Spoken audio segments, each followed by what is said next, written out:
बेटी के बड़े होते ही माता पिता की चिंता उसकी पढ़ाई के साथ साथ उसकी शादी के लिए भी होने लगती है। मन ही मन तलाश शुरू हो जाती है उपयुक्त वर की।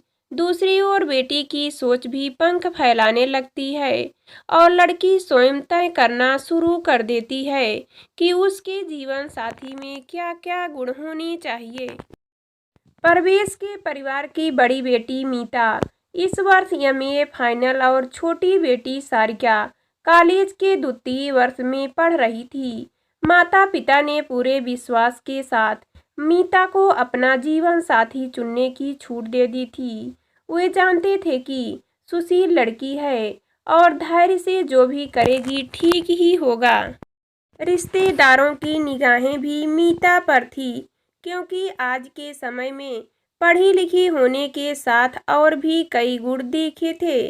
उन्होंने उसमें माँ के काम में हाथ बटाना, पिता के साथ जाकर घर का आवश्यक सामान लाना, घर आए मेहमान की खातिरदारी आदि वह साहस करती थी।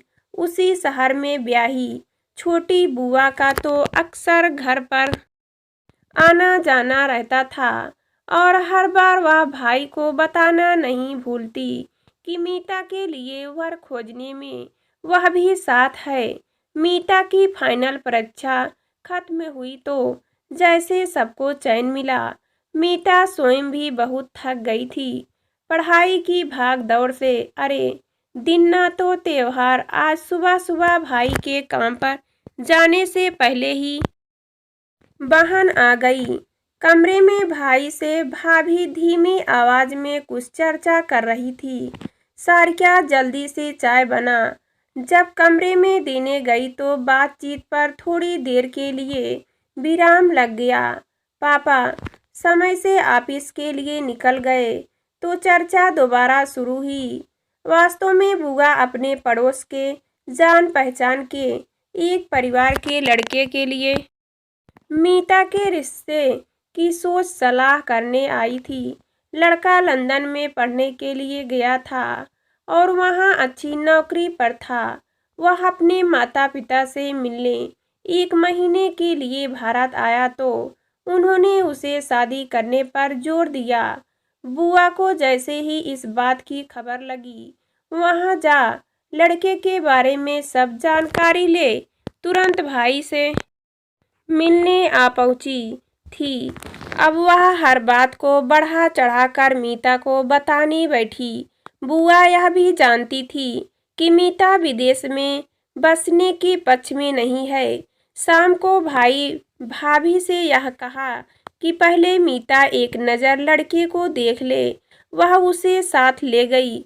समझदार बुआ ने होशियारी से सिर्फ अपनी सहेली और लड़के को अपने घर बुला चाय पानी का इंतजाम कर डाला। बातचीत का विषय सिर्फ लंदन और वहाँ की चर्चा ही रहा। बुआ की खुशी का ठिकाना न रहा जब अगले दिन सुबह ही सहेली स्वयं आ बुआ से मीता व परिवार की जानकारी लेने बैठी और आखिर में बताया कि उनके बेटे निशांत को मीता भाग गई थी। मीता यह सुन सन्न रह गई। मीता ने विदेश में बसे लड़कों के बारे में कई चर्चाएं सुनी थी कि वे वहां गर्लफ्रेंड या पत्नी के होते भारत आ दूसरा विवाह कर जाते हैं आदि। बुआ के घर बातचीत के दौरान उसे निशांत संभवा शांत लड़का लगा था। उसने कई सान मारने जैसी फालतू बात नहीं की थी। मीता के माता पिता को जैसे मनमागी मुराद मिल जाए। आनन फानन दोनों तरफ से रस्म रिवाज सहित साधारण मगर शानदार विवाह संपन्न हुआ। वह सब खुश थे। माता पिता को कुछ दहेज देने की आवश्यकता नहीं हुई, सिवा बेटी दामाद व गिने चुने रिश्तेदारों के लिए कुछ तोहफे देने के। नव दंपति के पास केवल 15 दिन का समय था, जिसमें विदेश जाने के लिए मीता के लिए औपचारिक पासपोर्ट, वीजा, टिकट आदि का प्रबंध करना था। इसी बीच 4 दिन के लिए मीता और निशांत शिमला घूम आए। अब उनकी विदाई का समय हुआ तो दोनों परिवार उदास थे। सारिका तो जैसे बहन वगैरह अकेली ही पड़ गई थी। सबके गले लगते मीता के आंसू तो जैसे खुशी व भय के गोते में डूब रहे थे। सब कुछ इतनी जल्दी व अचानक हुआ कि उसे कुछ सोचने का अवसर ही नहीं मिला। माँ से तो कुछ कहते ही नहीं बन पड़ा रहा था। पता नहीं फिर कब दोबारा बेटी को देखना हो पाएगा। पिता बेटी के सिर पर आशीर्वाद का हाथ रखे दामाद से केवल यह कह पाए कि इसका ध्यान रखना। लंदन तक की लंबी हवाई यात्रा के दौरान मीता कुछ समय सो ली थी, पर जागते ही फिर उसे उदासी ने आ घेरा। निशांत धीरे धीरे अपने काम व अन्य जानकारी पर बात करता रहा। लंदन पहुंचकर टैक्सी से घर तक जाने में मीता कुछ शायद हो गई थी। छोटा सा एक बेडरूम था। 8वीं मंजिल पर फ्लैट सुंदर लगा। बाहर रात में जगमगाती बत्तियां पूरे वातावरण को और भी सुंदर बना रही थी। निशांत ने चाय बनाई और पीते हुए बताया कि उसे कल से ही ऑफिस जाना होगा, पर अगले हफ्ते वह छुट्टी लेने की कोशिश करेगा। सुबह का नाश्ता दोनों साथ खाते थे और निशांत रात के खाने के लिए दफ्तर से आते हुए कुछ ले आता था। मीता का अगले दिन का लंच उसी में हो जाता था। अगले हफ्ते की छुट्टी का इंतजाम हो गया और निशांत ने उसे लंदन घुमाना शुरू किया। अपना दफ्तर, शॉपिंग मॉल, बस, टैक्सी से आना जाना आदि की बातें समझाता रहा। काफी पैसे दिए और कहा कि वह बाहर आना जाना शुरू करे, जो चाहे खरीदे और जैसे कपड़े यहाँ पहने जाते हैं वैसे कुछ कपड़े अपने लिए खरीद ले। मना करने पर भी एक सुंदर सी काले प्रिंट की घुटने तक की लंबी ड्रेस मीता को ले दी। एक फोन भी दिलवा दिया ताकि वह उसे और इंडिया में जिससे चाहे बात कर सके। रसोई के लिए जरूरत की चीजें खरीद ली। मीता ने घर पर खाना बनाना शुरू किया। दिन बीतने लगे। निशांत ने समझाया कि यहाँ रहने के औपचारिक पेपर बनने तक इंतजार करे। उसके बाद यदि वह चाहे तो नौकरी की तलाश शुरू कर सकती है। एक दिन मीता ने सुबह ही मन में सोचा कि आज अकेली बाहर जाएगी और निशांत को शाम को बताकर सरप्राइज देगी। दोपहर को तैयार हो टैक्सी कर वह मॉल में पहुंची। दुकानों में इधर उधर घूमती चीजें देखती रही। एक लंबी ड्रेस पसंद आ गई। महंगी थी पर खरीद ली। चलते चलते एक रेस्टोरेंट के सामने से गुजरते उसे भूख का एहसास हुआ, पर वह तो अपने लिए पर्स में सैंडविच को लेकर आई थी। अभी वह यहाँ नई है और अब बिना निशांत के अकेले खाने का तुक नहीं बनता। उसने बस उस ओर झाँका ही था।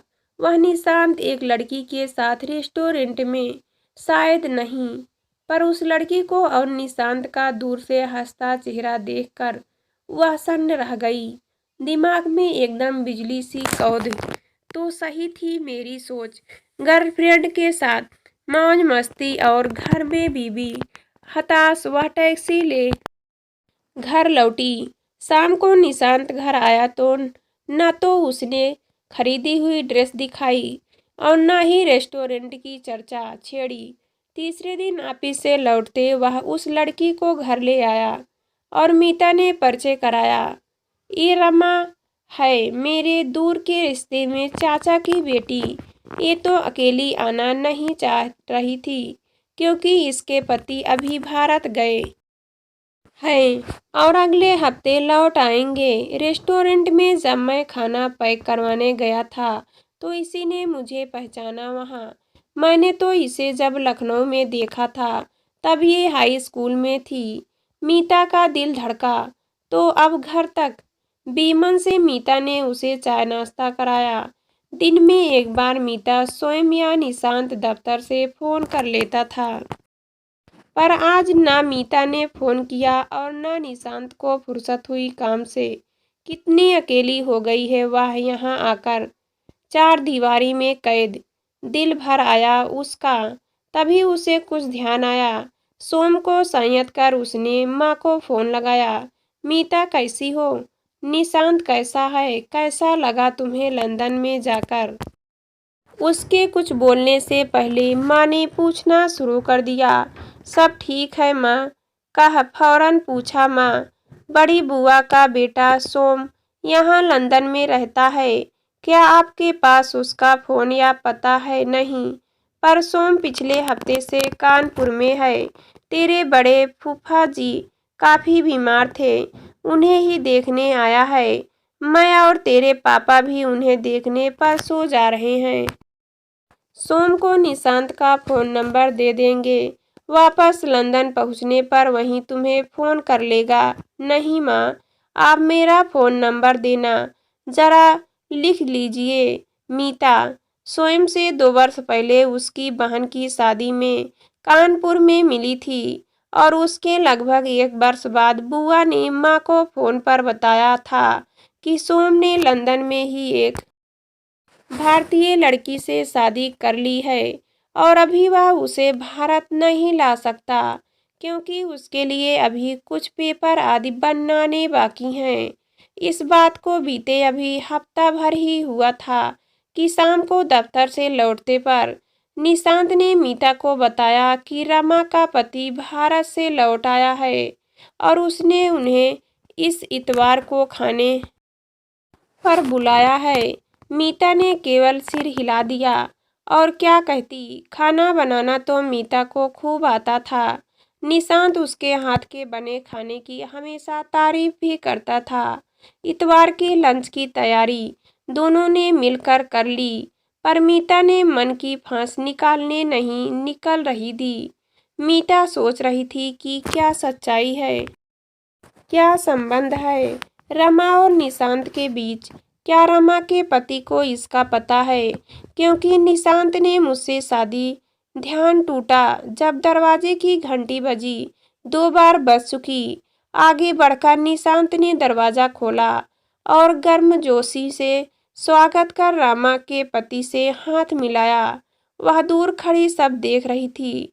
तभी उसके पैरों ने उसे आगे ढकेला, क्योंकि उसने जो चेहरा देखा वह दंग रह गई। क्या 2 लोग इस शक्ल के हो सकते हैं? उसने जो आवाज़ सुनी, आई एम सोम, वो 2 कदम और आगे बढ़ी और चेहरा पहचाना और फिर भागकर उसने उसका हाथ थामा। सोम भैया, आप यहाँ क्या? मीता तुम यहाँ लंदन में? तुम्हारी शादी? और इससे आगे सोम बिना बोले निशांत को देख रहा था। उसे समझते देर न लगी। कुछ महीने पहले माँ ने उसे फोन पर बताया था कि मीता की शादी पर आए थे, जो बहुत जल्दी में तय की गई थी। मीता अब सोम के गले मिल रही थी और रमा अपने कजिन निशांत के भाई बहन का सुखद मिलाप। सब मैल धुल गया। मीता की मन का मुस्कुराकर निशांत को देखा और लग गई मेहमानों की खातिर में।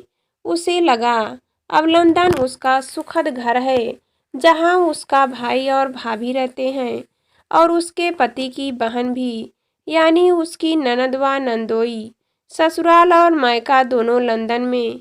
माँ बाप सुनेंगे तो हैरान होंगे और खुश भी, और बड़ी बुआ तो बहुत खुश होगी यह जानकर कि सोम की पत्नी से, जिससे अभी तक वे मिली नहीं है, उससे अकस्मात मेरा दिल मिलना हो गया। यहाँ लंदन में मीता की खुशी का आज कोई और छोर नहीं था। अब कितना सुखद प्रतीक हो रहा था।